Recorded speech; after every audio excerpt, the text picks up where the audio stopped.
Chennai shopping మాల్లో ఉగాది వేడుకలు. మీ పండుగ షాపింగ్ చెన్నై షాపింగ్ మాల్లో చేయండి. అందమైన వస్త్రాలతో పాటు విలువైన బహుమతులు పొందండి.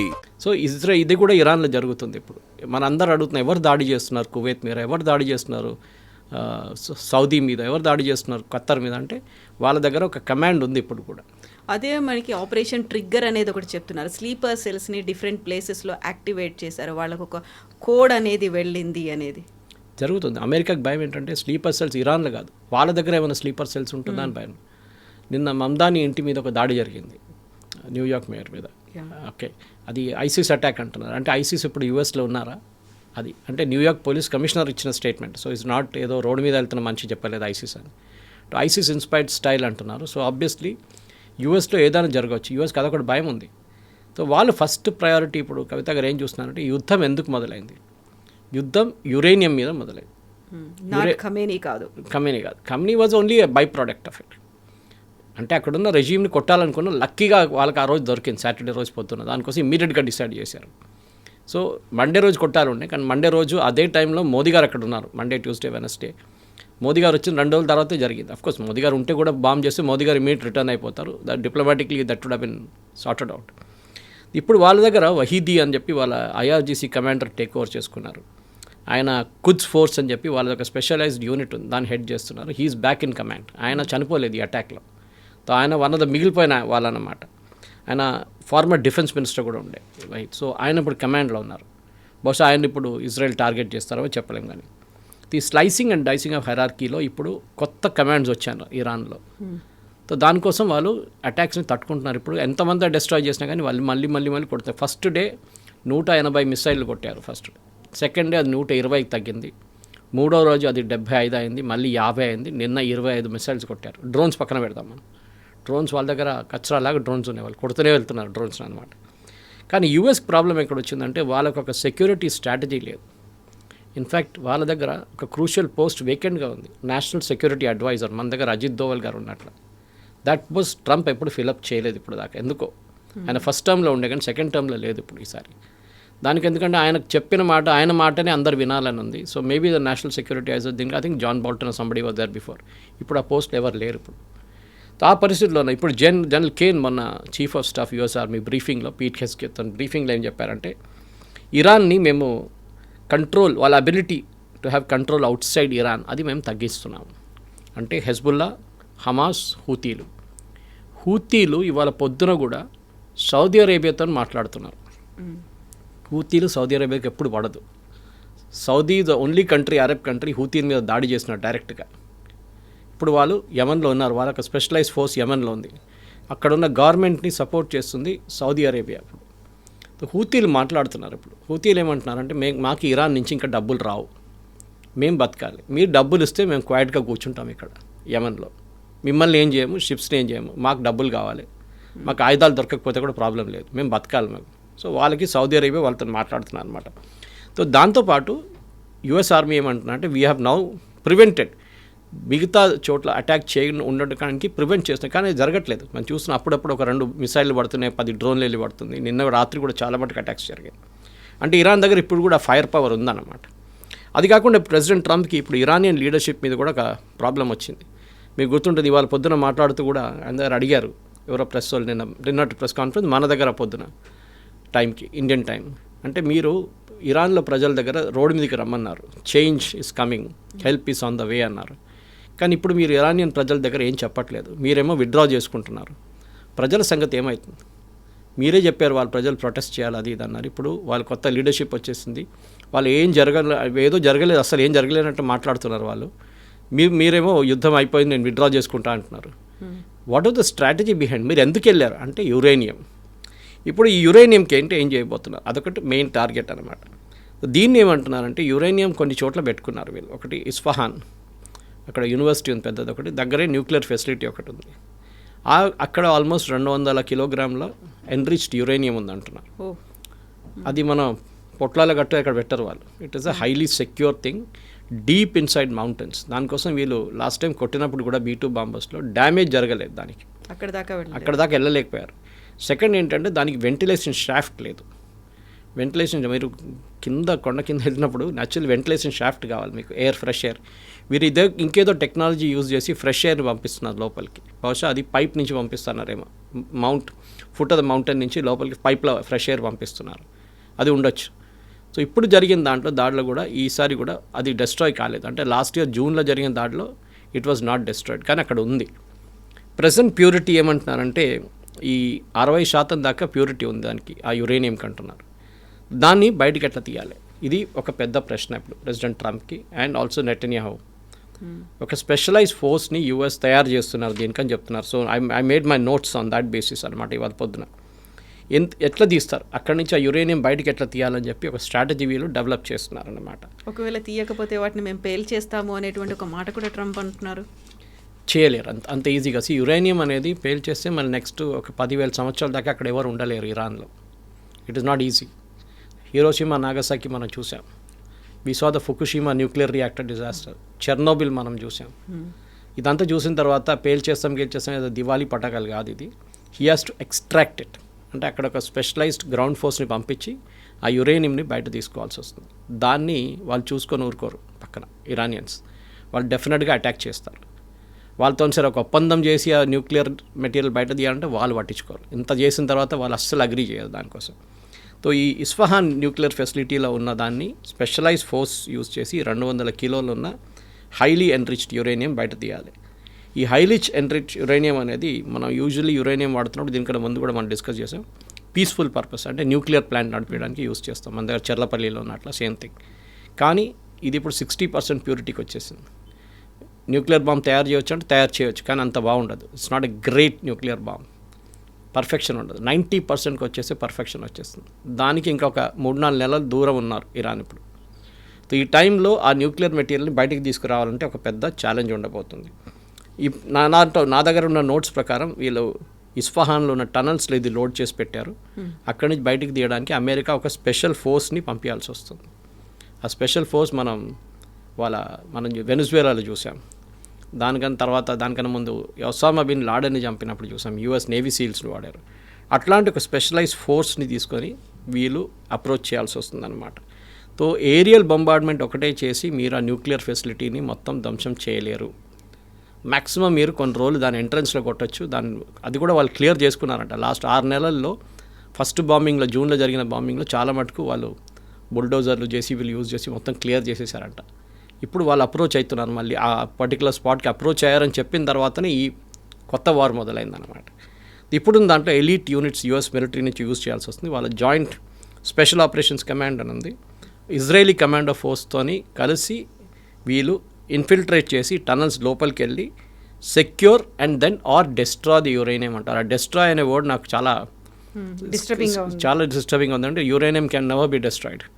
It will be big disaster. Not just అక్కడ వెళ్ళి డిస్ట్రాయ్ చేస్తున్న వాళ్ళు కూడా కాదు, మిగతా చుట్టుపక్కల ఉన్న ఒక 100-200 కిలోమీటర్ 300 కిలోమీటర్ దాకా ఎవరు ఉండలేరు దాని తర్వాత. ఆ పరిస్థితిలో ఉంటుంది. Or that entire mountain will collapse. Okay, అది కూడా జరగవచ్చు ఆ బ్లాస్ట్లో. బికాజ్ మనం పోఖ్రాన్లో చూసాం. మనం ఎట్లా హౌ డు వి బ్లాస్ట్ అన్నమాట. అండర్ గ్రౌండ్కి వెళ్ళి ఎంతో లోతుకి వెళ్ళి 2-3 కిలోమీటర్ లోపుకి వెళ్ళి అక్కడ మనం యురేనియం పెట్టి we blast to test the potency of it అనమాట. ఇదంతా ఈజీ కాదు. దీన్ని చేయాలంటే చాలా మటుకు వీ నీడ్ స్పెషలైజ్డ్ ట్రూప్స్. దీనికి ఆ సరౌండింగ్ ఏరియాలో ఉన్న మనుషులు సపోర్ట్ చేయాల్సి వస్తుంది. లాజిస్టిక్స్ కావాల్సి వస్తుంది. అంటే మీకు చినూక్ హెలికాప్టర్స్ కానీ మిగతా ఎయిర్క్రాఫ్ట్ కానీ B-2 బాంబర్స్ పైనుంచి తిరుగుతుంటుంది. దాంతోపాటు F-35 కూడా ఉంటుంది. ఇది అన్నీ చేయాల్సి వస్తుంది, అన్నీ తీసుకురావాల్సి వస్తుంది అనమాట. కానీ ఇప్పుడున్న పరిస్థితుల్లో possibly this is not possible. So president Trump ఇప్పుడు అయిపోయింది యుద్ధం అనగానే ఎట్లా స్టాప్ చేస్తారు, ఎక్కడ స్టాప్ చేస్తారంటే యురేనియంతోనే స్టాప్ కావాల్సి. లేకుంటే మళ్ళీ 6 నెలల తర్వాత నేను చెప్పిన దాని ప్రకారం మళ్ళీ ఇదే యుద్ధం మళ్ళీ ప్రారంభమవుతుంది. మళ్ళీ ఎన్రిచ్ చేస్తున్నారు అని చెప్పేసి. ఎందుకంటే ఇప్పుడు ఒకసారి వాళ్ళకి ఒక గ్రీన్ సిగ్నల్ దొరికింది అనుకోండి ఇరాన్కి. అంటే ఇంత చేసిన తర్వాత కూడా అమెరికా మా మీద ఏం చేయలేకపోయారు అనగానే వాళ్ళకి ఫ్రెష్ ఎనర్జీ వస్తుంది. చవన్ప్రాష్ తినట్టు ఉంటుంది అనమాట వాళ్ళకి. సో దీనికి వాళ్ళకి ఒక స్పెషలైజ్ టీం ఉన్నారు అమెరికాలో. చేయలేదని కాదు, అది చేశారు దీనికన్నా ముందు కూడా. కానీ అది ఇంత పెద్ద కెపాసిటీలో చేయలేదు. న్యూక్లియర్ డిజాస్టర్ ఇక్కడ జరిగినప్పుడు they have use certain units. దాన్ని రేడియోలాజికల్ మెటీరియల్స్ హ్యాండిల్ చేస్తే రెండర్ సేఫ్ యూనిట్స్ అని చెప్పి ఒక యూనిట్ ఉంది యూఎస్ ఆర్మీలో. వాళ్ళ పని ఇది న్యూక్లియర్ అసెట్స్ని సెక్యూర్ చేయడం అనేది. వాళ్ళకు స్పెషలైజ్ డ్రెస్సెస్ ఉంటుంది, వాళ్ళ స్పెషల్ కమాండ్ వాళ్ళ దగ్గర ఉంది, వాళ్ళు ఆపరేట్ చేస్తారు. అందరు వెళ్ళి మీరు ఒక నార్మల్ జవాన్ని సోల్జర్ని తీసుకెళ్ళి న్యూక్లియర్ మెటీరియల్ హ్యాండిల్ చేయమంటే వాళ్ళకి తెలియదు. They cannot even make out అనమాట. సో దానికోసం ఉన్న ఈ టీం రెడీగా ఉన్నారు. వాళ్ళు ఇది న్యూట్రలైజ్ చేసి ఆ ఫెసిలిటీని either they make it unusable, అంటే దాన్ని మొత్తం ఎంట్రన్స్ని డెమాలిష్ చేసేస్తే లోపల మళ్ళీ ఒక 100 కిలోమీటర్ వద్ద ఒక ఆల్మోస్ట్ 200 మీటర్లు 300 మీటర్లు కంప్లీట్ బ్లాక్ చేసేసి డెమాలిష్ చేస్తే దాని లోపలికి ఎవరు వెళ్ళలేరు. ఆ పరిస్థితి కూడా తీసుకురావచ్చు కావాలంటే, అది కూడా చేయొచ్చు. ఇంకొంటే Tier 1లో దీంట్లో స్పెషల్ ఆపరేషన్స్ యూనిట్ ఉంటుంది, ఎక్స్ప్లోజివ్ డివైజెస్ ఉంటాయి, టీం ఉంటారు, డిస్పోజబుల్ పర్సనల్ ఉంటారు. అది కాకుండా అవుటర్ సెక్యూరిటీ మెయింటైన్ చేయడానికి. ఇదన్నీ నడుస్తున్నప్పుడు బయట నుంచి వచ్చి ఎవరైనా వాళ్ళ మీద దాడి చేయకూడదు. ఇరాన్ మళ్ళీ ఒక మిసైల్ ఫైర్ చేస్తే, డ్రోన్లు ఫైర్ చేస్తే లోపల ఉన్న వాళ్ళ ప్రాబ్లం అయిపోతుంది.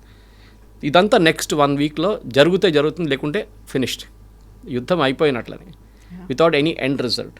దీనికి ఒక 75th రేంజర్ రెజిమెంట్ అని ఒకటి ఉంది, 82nd airborne division and including M130J and M47 Chinook helicopter మన దగ్గర ఉంది. ఇండియన్ ఎయిర్ ఫోర్స్లో చినూక్ హెలికాప్టర్, దానికి 2 రోటర్స్ ఉంటుంది.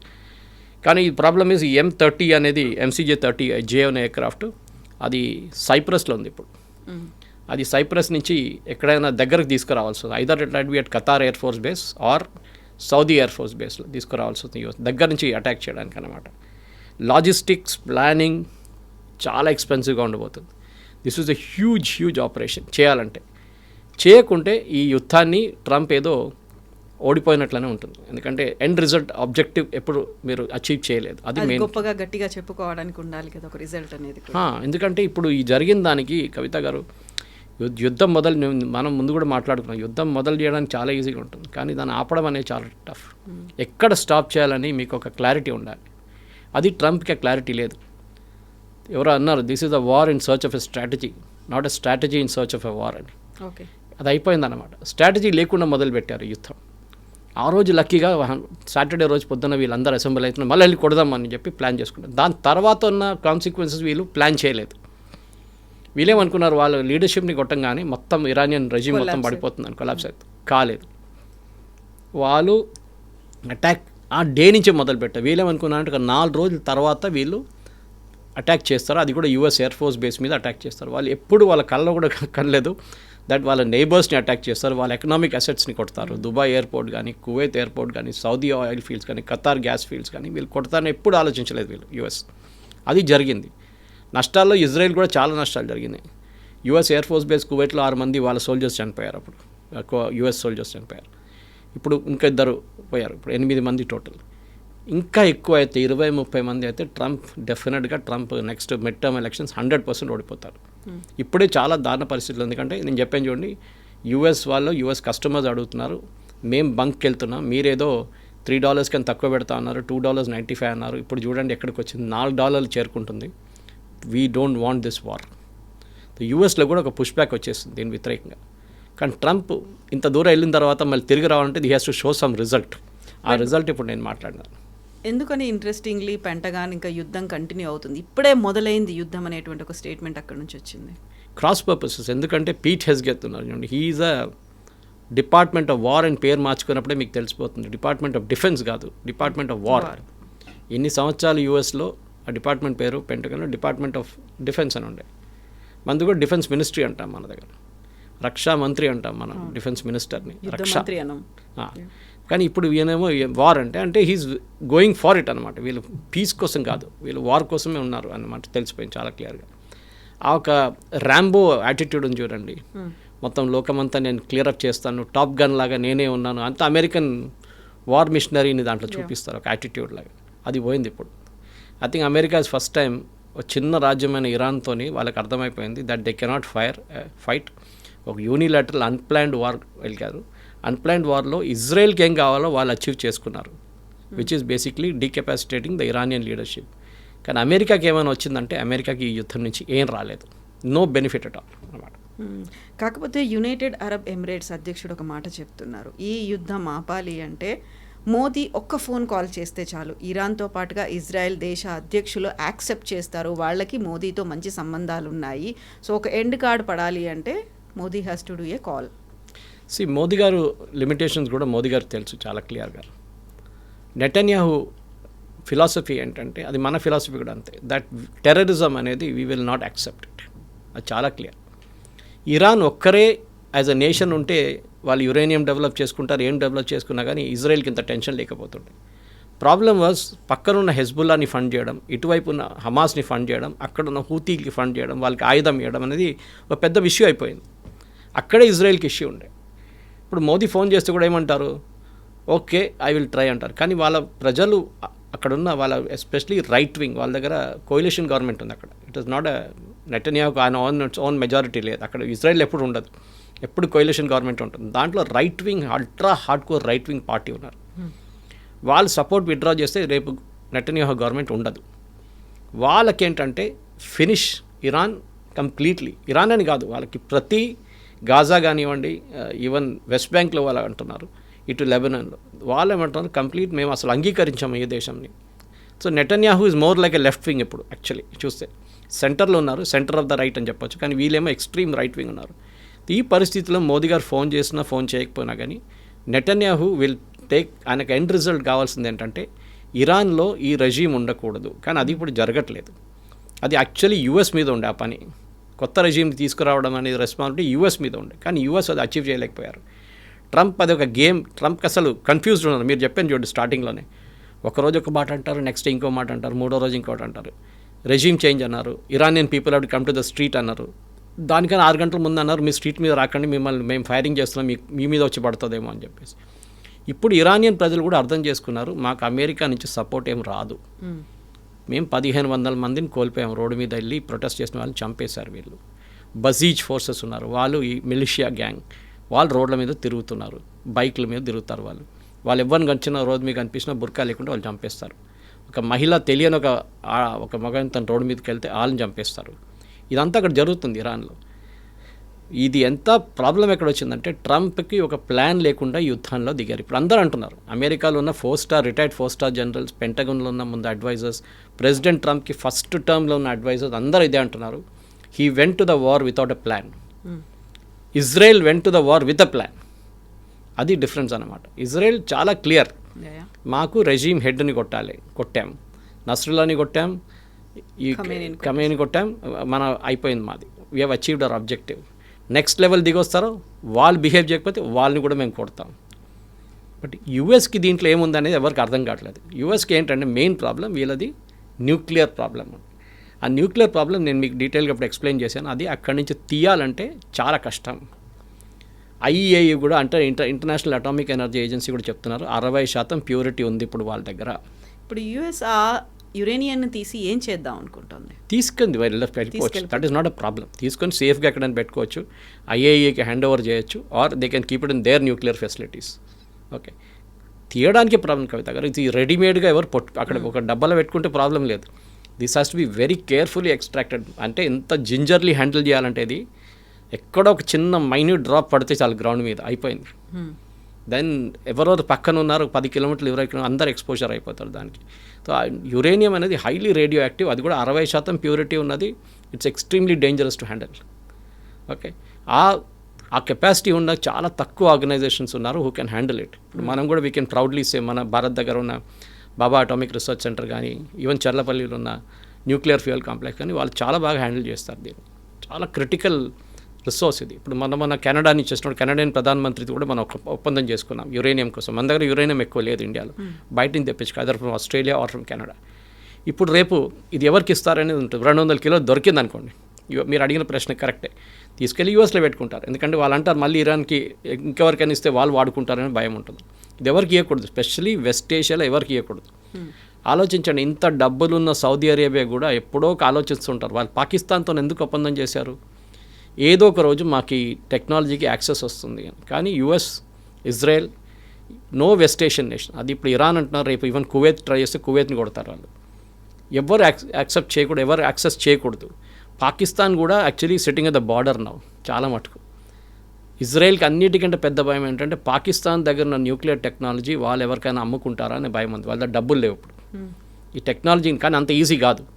ఏదో ఒక ఫర్ ఎగ్జాంపుల్ కార్ తయారు చేసే టెక్నాలజీ లేకుంటే ఒక ఇస్రోలో రాకెట్ తయారు చేసే టెక్నాలజీ కాదు ఇది.